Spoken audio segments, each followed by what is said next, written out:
Welcome to this week's Treasury Career Corner podcast, where I interview Treasury professionals about their Treasury careers. Each and every week, I talk to treasurers about how they built their careers, where they are now, where they see both themselves and the Treasury profession going to next. And a special thanks to Flywire, our fantastic sponsors. If you've ever wondered whether there was a way to ease your international transaction hassles, they're the guys to talk to. If you follow the link in our show notes, you can see me talking to my mate Greg Levin, their Senior VP of Sales. I get to ask Greg about who are Flywire and how they can help you and your Treasury team with your cross-border payment headaches. Just follow the link to the interview in today's show notes. And now, let's get on with the show. In this week's show, I'm joined by David Viney, the Vice President Treasurer at Harley-Davidson Motor Company. In 1903, out of a small shed in Milwaukee, Wisconsin, 4 young men lit a cultural wildfire that would grow and spread across geographies and generations. Their innovation and imagination for what was possible on 2 wheels sparked a transportation revolution and lifestyle that would make Harley-Davidson the most desirable motorcycle and lifestyle brand in the world. Today, they continue to define motorcycle culture and lifestyle, evoking soul-stirring emotions reflected in every product and experience they deliver. And it's brilliant to have David on the show today. Known David for a number of years and finally managed to get him on the air, which is fantastic. And looking forward to today's show. So, David, if you would, for the listeners, obviously I know this story, but take us back to the beginning, how you first discovered the world of finance, then Treasury, and your career path to now. Over to you, sir.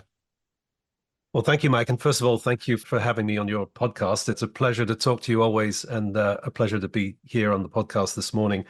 My background, I suppose you could probably call it a little bit unconventional from a Treasury perspective, in that I started in corporate banking at Barclays. Yep. Shortly after that, I moved from corporate banking into securitization and structured finance, where I spent really most of my career. And Treasury was probably a late thing for me. I joined 5 years ago, but after an extensive career in banking. And I'm sort of thinking back to my early days as a bank credit analyst.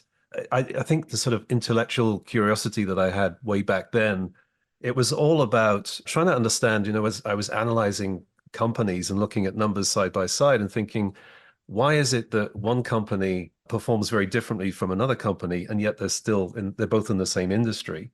And that was really my sort of love of strategy, and my interest in strategies sparked from that, because strategy is really what drives the differences in the numbers between different companies and different industries. And that sort of curiosity led to ultimately doing my MBA, doing some programs at Harvard and Cambridge Judge Business School and INSEAD.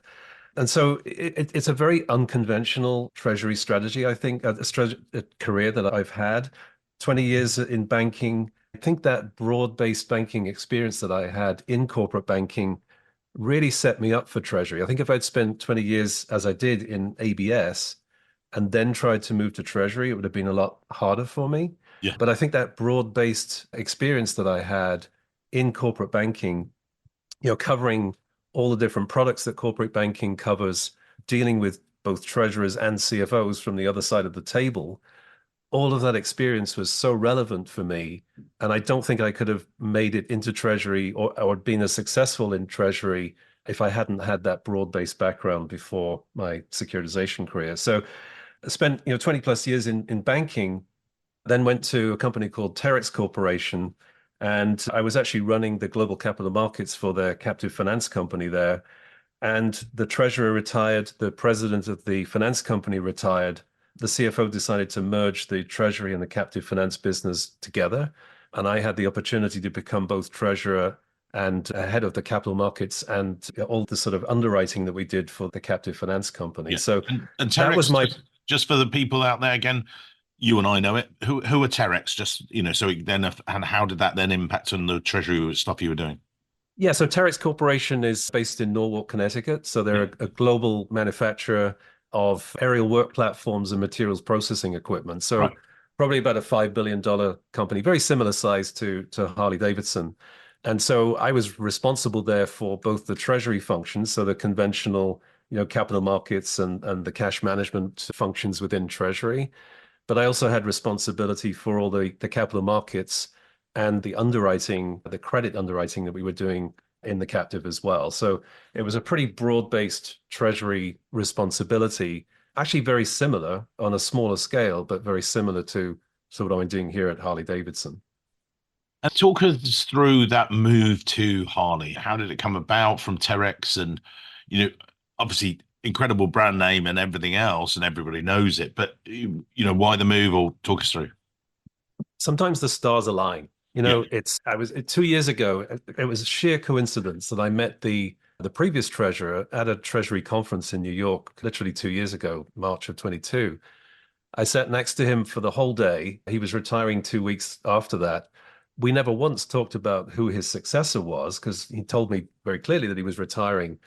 And that was the end of the story at that point. And then literally 2 months later, I decided that we'd done so much at Terex. We had completely transformed the balance sheet. We'd outsourced the captive finance business. There was so much that we'd achieved. We sort of transformed the banking group. And I just felt that there was not much more that I could do there. Yeah. We had to rebank some of the cash management globally, but there really wasn't much more that I felt that I could deliver. And I think I sent my resume out literally at 7 o'clock one Tuesday morning in May of 22. And at 2 o'clock that afternoon, the job description for this job landed in my inbox. And I looked at it and thought, wow, this is Treasury, it's capital markets, it's captive finance, it's ABS, it's all these things that I'm familiar with. But where is it? Because I'm not in Yeah. a position to move to Milwaukee right now. And the company's gone completely remote. And as soon as I saw that, and as you mentioned, this iconic 120-year-old Yeah. brand, I was in straight away. Yeah. And even my elder daughter, when she learned that I was interviewing for Harley, she said, Daddy, don't get me wrong. She said, Genie Scissor Lifts has a place in the world, but Harley Davidson, that's really cool. And what's it been like? So you've come in, and is it everything you think it might be? And what have been the fun bits? What have been the challenges, if you like? Yeah, I mean, it's been nothing but fun since I've Yeah. been here. Well, first of all, this is a very active capital markets platform because we've got an $8 billion captive finance company here. So very different scale from the one that we had at Terex. If I look back to, some of the things we did at Terex, first of all, we transformed that balance sheet. We had about 400 million of capital that was tied up in the balance sheet, and we were able to redeploy that by ultimately selling the assets, selling the origination platform, and then outsourcing the servicing platform for that business. And so that was, the early stages of my experience with actually running and being responsible for some of the captive operations. And so that set me up very well for coming here because this is a very different scale business. This is about 8 billion of receivables, both wholesale and retail receivables. And as a result, we have a very active capital markets activity, through ABS, through MTNs, commercial paper, brokered CDs, and conduit facilities as well. So we have, a lot of diversification of funding sources here. And so, for me, this was, my ability to take everything that I'd learned both in, corporate banking and structured finance, and then my subsequent experience at Terex, and take it to a different level. So, last year we were incredibly active at the beginning of the year. If you remember, there was a regional banking crisis around this time last year. Yeah. We were very active in the capital markets in the build up to that. And actually during that, we ended up financing during that period as well, which was pretty stressful. And then I had 3 months as interim CFO. The CFO left in April last year. I had 3 months as interim CFO. And so, the whole experience has been, nothing but fun. Really enjoyed using all the skills that I've sort of developed over the years in the role that I have here at Harley-Davidson. And is it when you walk in the door, some people, what's the word? As you say, with a Terex or something, you walk in to meet your banks, you walk in to meet people, exactly as your daughter said. It's got this iconic brand. Do you find that makes the role as treasurer easier in that, what I mean is eases the path a little bit, or? Oh, yes. I mean, everybody wants to be your friend. Yeah. And often, other companies that I've worked for, you mentioned the brand names and people say, what do they do? Help me Yeah. understand what that business is. You never need to do that with Harley Davidson. Yeah. Everybody loves the brand. It's as you said, it's a truly iconic brand. And so everybody knows exactly who you are, who you work for, what you represent. They may not necessarily know that we're both a manufacturer and a finance company. Yeah. But beyond that, everybody's very keen to talk to you, and they really want this as part of their portfolio. So the relationship bankers will fight to keep this in their portfolio as much as they possibly can. And when you look treasury wise, and you and I, you recently came to our Treasury Career Corner Live, and we were then asking the two treasurers there. That podcast is going live. We had Dana and Chris, and we were talking about some of the challenges they face. And anyone wants to, we'll put a link to that in the show notes so you can listen to that great podcast. But David was there in the audience, and like a lot of treasurers there, when they were talking about some of the challenges they face, sort of you were one of the people nodding there. Oh yeah, I'd say. Yeah. What are the challenges you find and stuff? And again, I'm not talking about Harley-Davidson because a public company. We're not talking about that. We're talking more about from a treasurer's point of view. Yeah, if I look back at my career, I've been very fortunate to have lived and worked in 4 different countries. Yeah. So had a lot of international experience. I think developed some cultural sensitivity as a result of that, and the emotional intelligence that goes with it. But with that career has come a lot of challenges in terms of moving. So the family disruption, the schooling, the logistical challenges of moving a family multiple times over several years. Part of the reason why we came here in the first place, I was working in London. My daughters were they were 2.5 and 6 months old when we moved here to the US in 2005. And I was reflecting on it yesterday, and I thought, there were times when we would put the girls to bed on a Sunday night, and I often wouldn't see them awake until the following Saturday morning because I was commuting into London, working crazy hours in the structured finance world. And when the opportunity came to move to Greenwich Capital, live and work in Greenwich with a 5-minute commute, inevitably we jumped at that opportunity. But with that came a lot of disruption. So, we had to move the family, we had to find schools. And I actually remember the contract that I had with Greenwich Capital. They said, you have to pass the Series 7 exam, the FINRA exam, to be effectively a registered representative of the finance company. You have to pass that exam by the end of March. So within 3 months of your arrival, or we reserve the right to send you home. Right. And so, certainly, from my perspective, that focused my mind. I spent a lot of time in the local library, making sure that I was studying profusely for that exam and making sure that I passed it because, inevitably I didn't want to go home. And, ironically, we came here for a 2 to 3 year stint. And here we are 19 years later. We've spent 15 of the last 19 years here, but, spent time in other countries as well. So I think, the challenges have been for us more logistical and making sure that everybody's settled. But boy, we've all benefited from it. And I think we're all much more rounded individually. And, I can see the benefit that my daughters have. The one's graduating this year, the one's graduating next year. Those skills that they've learned, that cultural sensitivity, the ability to make yourself heard in a new environment, those are really important skills that they've learned. And we've all benefited from that. Yeah. And I'll share with the listeners actually that David gave me some incredible mind map of some of the parts of your career and treasury and everything else. So he gave me this. It's like if anyone other future guests want to do this, please do. It just makes my life as a host that much easier because whilst I'm always listening, this is like, oh, and what do you think, makes a good, strong treasurer? Oh, it's as if it's written in front of me because this is great. And you and I have had a great chat about it. But again, what do you think, treasury wise, other treasurers should be thinking about, or, again, some of our listeners, what should they be focusing on to develop themselves as treasury professionals? Well, certainly from the way I think about people I'm recruiting into my team, whether it's here or anywhere else, I think there are certain skills that I'm looking for. Inevitably, I'm looking for strong technical skills, or at least the aspiration to develop those strong technical skills and getting to the point where they're very strong technically.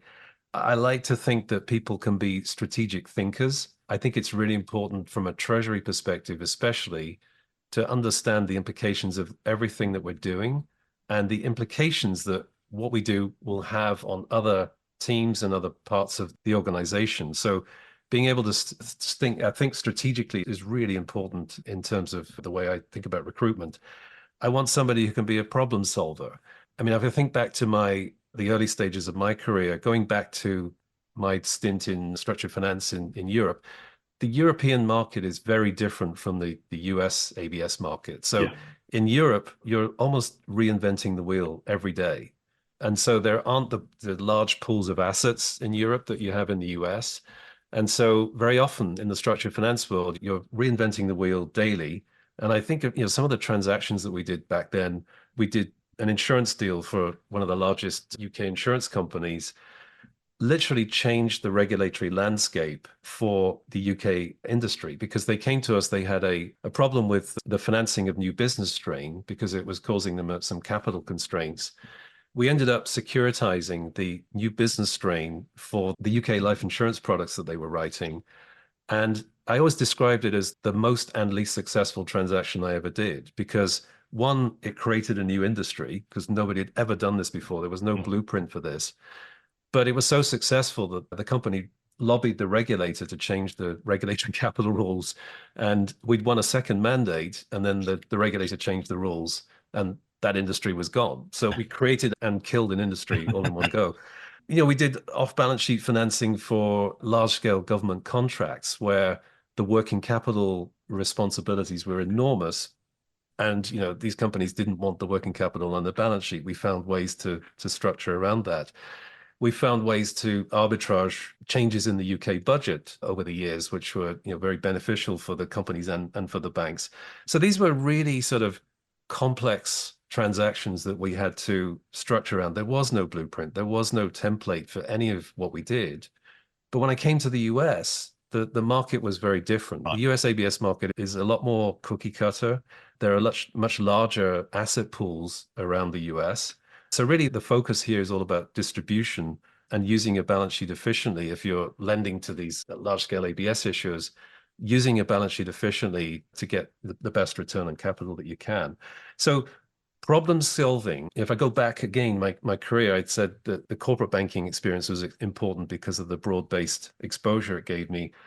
The European structured finance exposure I had was really important because it gave me those problem solving skills and that strategic thinking that was so important to being successful as a treasurer or as a CFO. I would also say that telling a good corporate story is important. I'm always amazed at how difficult people find it to succinctly explain a problem in a very short period of time. And it takes a real skill. I mean, it's not easy. It's very easy to get sort of buried in the weeds of the detail of something. But to be able to tell a good corporate story off the back of a very complex set of circumstances is a real skill. And that's something that I always find is important from a recruitment perspective. Yeah. And then I also think about when I'm recruiting, I try to picture that individual in front of the CFO or the CEO. And really it is that sort of corporate storytelling skill. Can they sit there and eloquently explain to the CEO, the CFO, or the CFO, this is the issue? And they very often don't have a lot of time to explain it. Those are the kind of skills that I think I look for from a recruitment perspective, but they're very important, I think, in terms of developing your treasury career.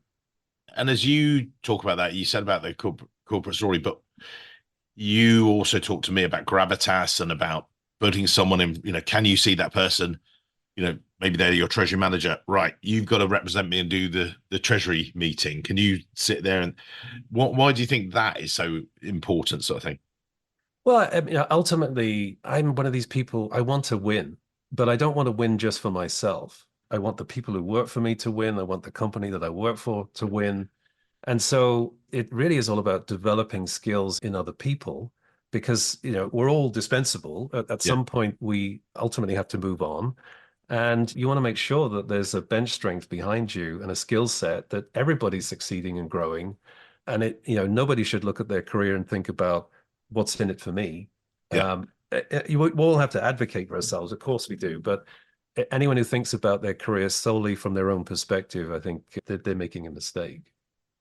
And taking that on and a natural segue into career advice you give to, some of the listeners today, what are you thinking they should be doing? Lots of things. I mean, I would say, first of all, maintaining and building a network is really important.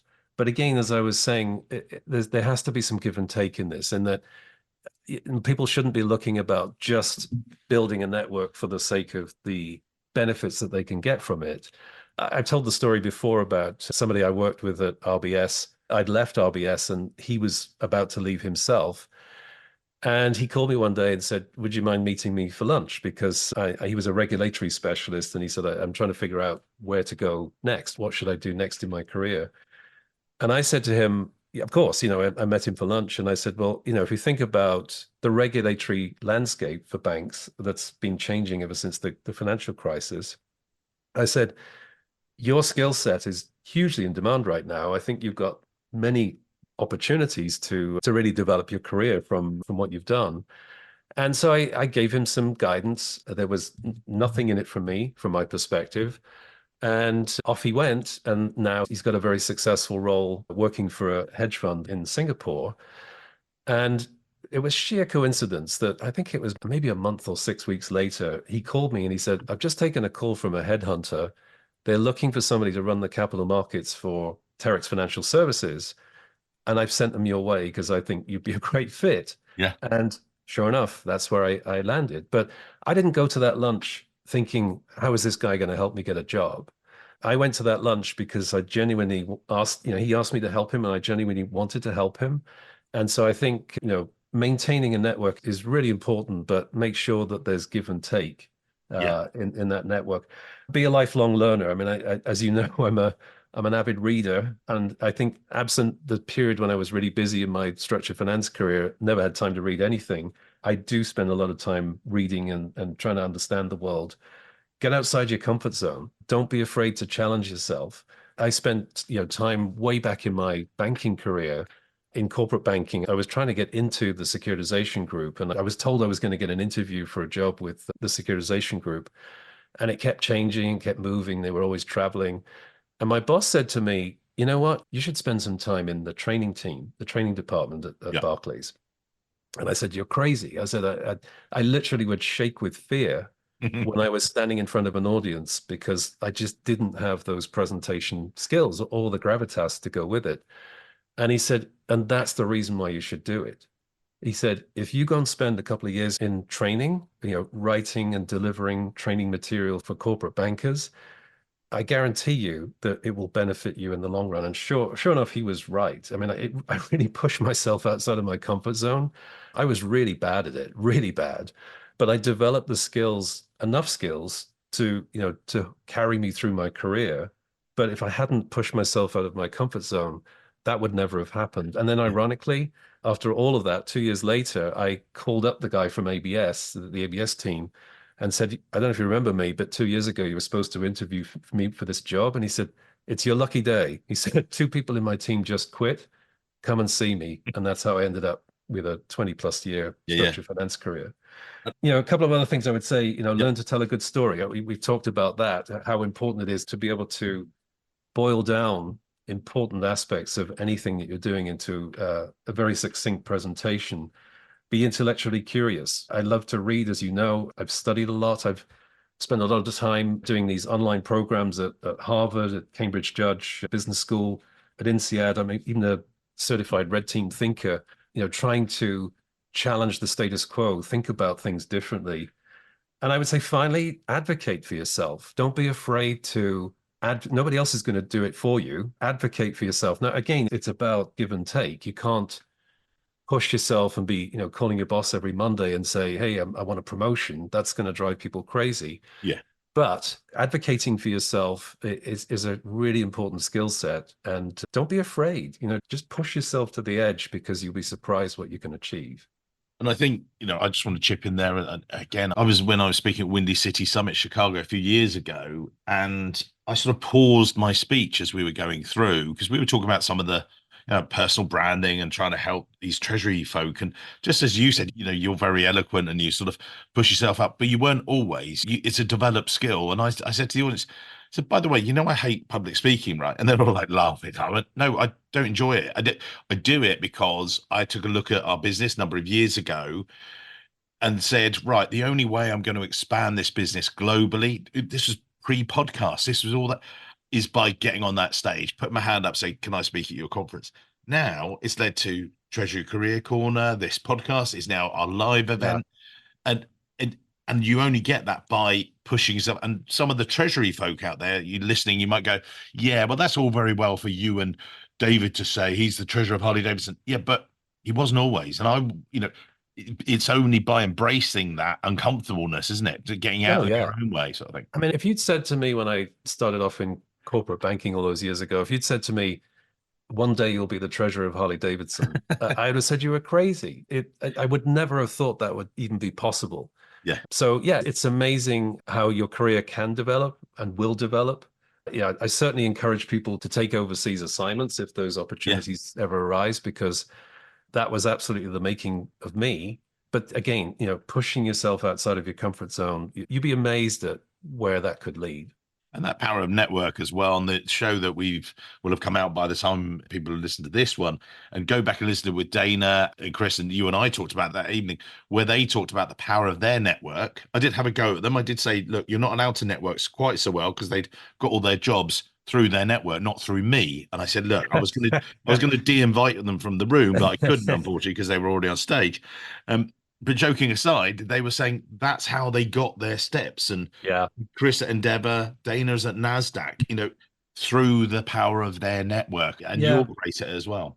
Yeah, do it's funny do you remember when LinkedIn first came out, or whenever that was, 20 years ago or so? I remember I got my first LinkedIn invitation from somebody who was working at G Capital. Yeah. And I thought, "Well, I know him. I've got his contact details. I speak to him every day. Why do I need to connect with him on LinkedIn?" And now, of course, it's, now we understand how, the network effects of the LinkedIn Yeah. app. But again, that is super. It's fantastic for me in terms of, for example, if I need some help with something in a particular country, or even recently, there was a guy who worked for me when I was at Terex, and he left. He went off and did an FP&A job at another company, and he contacted me about 6 or 8 weeks ago and said, "There's a job in FP&A at Harley-Davidson.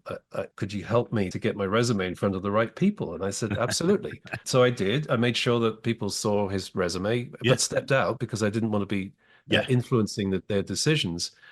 It turns out that he joined about 4 weeks ago, and I spoke to him at the end of his first week. He was so happy to be here. And he said, "I can't thank you enough for," I said, "Look, all I did was make sure that your resume landed on the right desk. And then I stepped away because I didn't want to influence anyone's decision making." And he said to me, he said, "I think back and I spent, time in Treasury working for you, both from a Treasury perspective and, doing the credit underwriting in the captive finance company." And he said, "Now I've developed a career in FP&A, and I fear that all the skills that I learned in, when I was working for you were wasted." And I said, "You know what? Just hold that thought," because I said, just think about my banking career and how those corporate banking skills that I developed very early on in my career, never thought I'd need them again. And here they are helping me much later in my career in Treasury. And I said, you'd be surprised at the number of people who go through FP&A and ultimately often become CFOs who never spend any time in Treasury. I said, you did spend time in Treasury, and I guarantee it will help you in the long run. You just may not see it today. Well, yeah, and you say about LinkedIn, it's quite an interesting one. I have my profile from back in, well, in fact, I got an email, and I'll name check it. Jerome Miara, who is assistant treasurer at Tenneco. He was my first ever connection. He got an email recently. He said, "You are my first ever connection." I was like, "Well, yeah, you were one of my first." And he was like, "Yeah, Yeah. back in, I think he was 2005. That's when he got into it. I was on there before that as well." But as you say, it just helps the network. But you then have to lean into it and put the work in, which I know you do very well as well. Yeah, it's important. Yeah, And again, you can't spend all your time focusing on it, but it really is important to make sure that and when you meet people, that you capture their details, you include them in your network, because you never know. You might help them, they might help you, but at some point there could be some sort of beneficial outcome for the both of you. and I know you're a big reader and everything else. Well, what we'll do is, I think you said you would share some of the link to some of the books, because I know that you've given them out in the past and things. What Yeah. mention that to the listeners if you Yeah. would, and we'll give a link to it. Yeah, so as I mentioned, that our company is remote, so we work completely remote globally. So that the great thing is that people have a lot of flexibility in their day-to-day lives. We've been able to attract some great talent from across the country that perhaps we wouldn't have had access to if we'd just been in one location. But one of the downsides of that, of course, is that you've got a team that's all over the place, and we have to sort of bring that team together on a regular basis. One way that I've tried to do that is through our town halls. And so every time we have a town hall, I usually give out 2 or 3 books. Some people have said to me, they're not necessarily the books that we would choose to read. But more recently, what I've said to people is, look, here are my book recommendations. If you want them, I'll send them to you. I'll just buy them and have them sent to you. If you don't like what I'm suggesting, then you tell me what you'd like to read and I'll buy the book for you. So we've adapted that more recently. But I'm an avid reader, as you know, and I Yeah. really enthuse about reading. And I think most of my books sort of break down into 2 categories. One is strategy, and then the second one is leadership. Strategy, again, going back to what I was saying earlier about my interest in strategy, came from when I was a bank credit analyst and trying to understand why the numbers were different from different companies in the same industry. And, I've read all sorts of books. Ron Abner is a great strategist. Clayton Christensen from Harvard Business School was an incredible strategist. And more recently, Sunil Gupta and Bharat Anand, who are, very focused on digital strategy. And of course, there's Michael Porter, who was the original strategic guru. There's some fantastic books on strategy, and I've tried to read anything that I can get my hands on because, again, I really want to understand, why is it that some companies succeed and others don't when they're operating in the same industries with the same conditions? And then I think the second category then is leadership. I mentioned red teaming. There was a really good book that I read a few years ago by Bryce Hoffman about red teaming. Is, for those who aren't aware, it has its origins in the Prussian army. And so when the Prussians were doing their Spielkrieger, or their war games, and practicing to fight Napoleon, of course, they all wore Prussian blue. So, they wore Prussian blue tunics, and they needed somebody to come in and challenge their strategy. And they brought in a team of riders on horses with red tunics, and they became the red team. Yeah. And so red teaming is all about taking an existing strategy or an existing plan and trying to make it better, not challenging, not destroying it, but trying to make it better by bringing in an independent team, the red team, to critique it and try to find the holes in the strategy and see if there are ways in which it can be improved. So Bryce, he went to Fort Leavenworth, and he was the only civilian to go to Fort Leavenworth and do 3 months of red team training with the US Army. And then he wrote a book about his experiences and what red teaming is all about. It's fascinating. And I ended up doing programs with Bryce to understand and ultimately become a certified red team thinker. But I also like to read, leadership books, and they can be really diverse books, like Boys in the Boat. There was the book about the Washington State University, how they ultimately won the men's 8 at the 1936 Olympics. It was a movie recently as well. Yeah. Fascinating book. Again, all about leadership and pushing yourself outside of the comfort zone. And I also have a bit of a fascination for some of the explorers from sort of 100 years or so ago. I went to there was a reunion program at Harvard about 3 years ago, and somebody appeared on the agenda who was, I think Harvard is the only business school that has a corporate historian as part of their faculty. And I thought, what am I going to learn from an historian at a Harvard Business School event? And my jaw dropped as she started explaining this whole exploration that Ernest Shackleton had tried to achieve, the South Pole and traversing Antarctica, and how the whole exploration had run aground and the boat was crushed in the ice and sunk. And then this team of, I think it was 28 men, spent 2 years trying to survive Antarctica, and then ultimately going to Elephant Island and then South Georgia. And there was a book that was written in 1959. It's an incredibly old book, but it's rich with detail because it was used, they used all the interviews from many of the survivors of that exploration.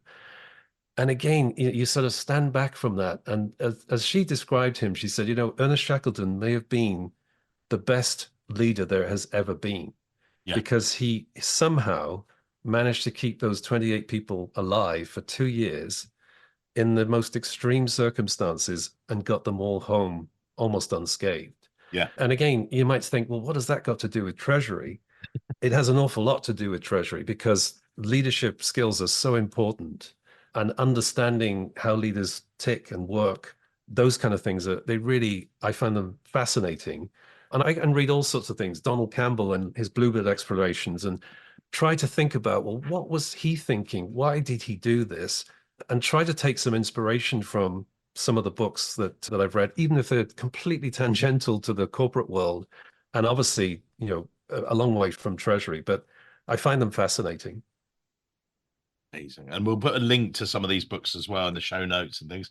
And I wanted to sort of wrap up today's, we're not talking about LinkedIn, we'll do that in a minute, and we'll do that. But the other bit to add, mentors. I know you talked about the sort of power of having a mentor and having those people like that in your network. Well, how would you describe it?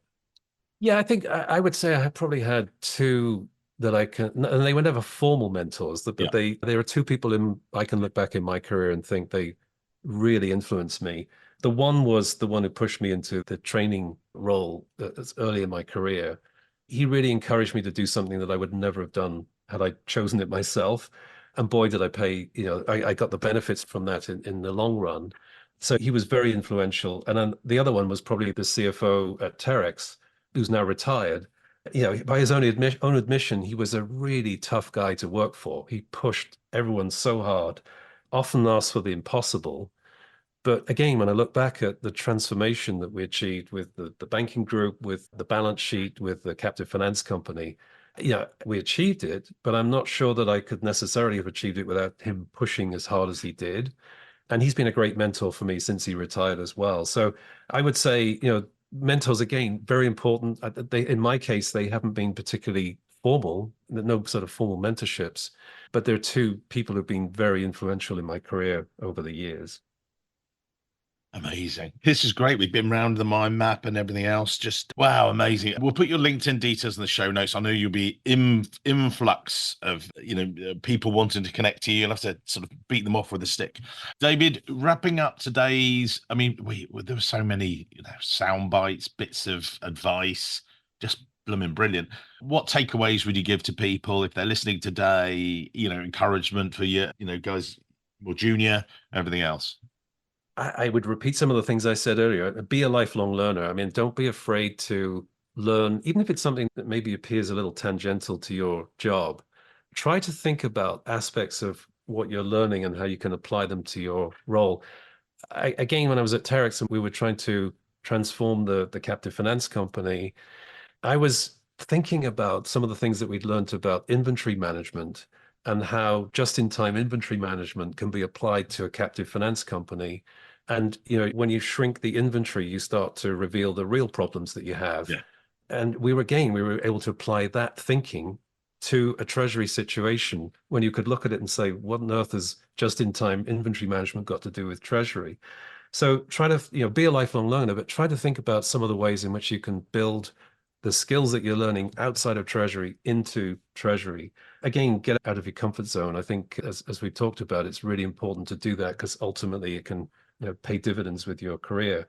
And read, study, and advocate. I think those are the kind of things I would recommend to anyone who has aspirations for a long-term career, either in treasury or even beyond.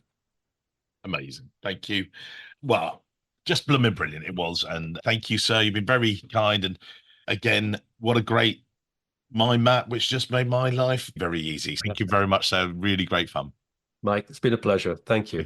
Thanks for tuning in to another great episode. You really enjoy it. Thank you very much. You make it worthwhile. Us recording them with these amazing treasury professionals right the way across the world, from the US, across the UK, across Europe. And there's lots more exciting guests to come and lots more live events. We love delivering this content. We get asked now, is this what you do? Do you just do content? No. The reason we do the content is to get to know you guys, to give you back the tips for success, if you like. But we're here to help you hire someone. If you need to recruit, call us. Because at our heart, we are a treasury recruitment company. That's how we pay the bills. That's how we pay for the podcast. And that's what we're passionate about. We hear from you at events and things. Can we also help you find your next great role? Can we help you hire? The answer is yes. That's exactly what we do. Yes, we do our Treasury Salary Survey at treasurysalary.com. That helps us know exactly how to benchmark not only your salary, but also when you're looking to hire, we know exactly what the market is paying wherever you might be. whether it's the US, UK, or Europe. We want to make sure that we are the best informed, that we're not just finger in the air, we always know. If you want to hire the best in Treasury, don't hesitate to contact us. Go onto the website, treasuryrecruitment.com, or for the US, you can contact Joe Grabowski. Europe, contact the lovely Katie. For more senior roles and roles across the UK, reach out and contact me, or drop any of us an email, joe@treasuryrecruitment.com, katie@treasuryrecruitment.com, or mike@treasuryrecruitment.com. Let us help you make the hiring process as amazingly seamless and easy as our podcasts are to listen to.